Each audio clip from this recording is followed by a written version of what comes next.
गांव में एक बुढ़िया रहती थी। उसका नाम सुमित्रा था। सुमित्रा की देखभाल में उसका पोता करण था।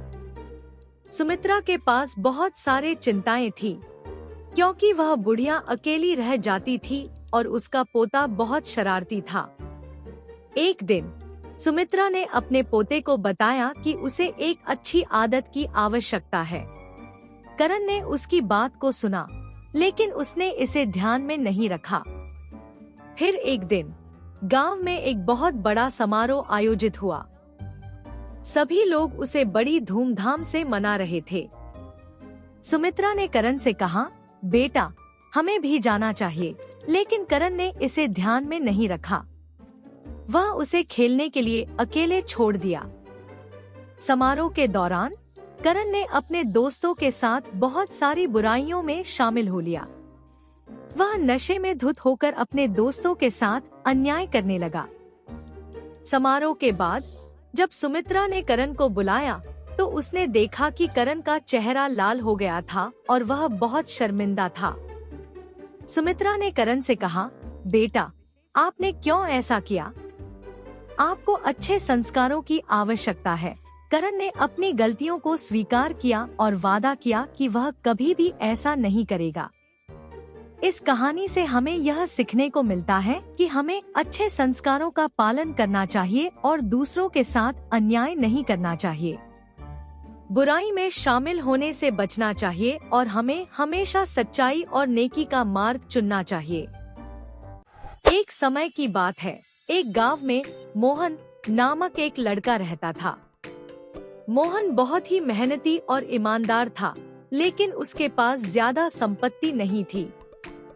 वह अपने माता पिता के साथ एक छोटे से कच्चे घर में रहता था। मोहन का सपना था कि वह एक दिन अपने माता पिता को एक सुखद जीवन प्रदान करे। एक दिन गांव में एक संत पधारे। सभी गांव वाले संत के पास गए और उनसे आशीर्वाद लिया। मोहन भी उनसे मिलने गया।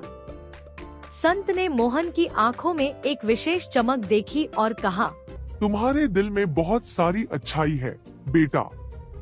मैं तुम्हें एक वरदान देता हूँ। जंगल की ओर जाओ, वहाँ तुम्हें एक खास पेड़ मिलेगा।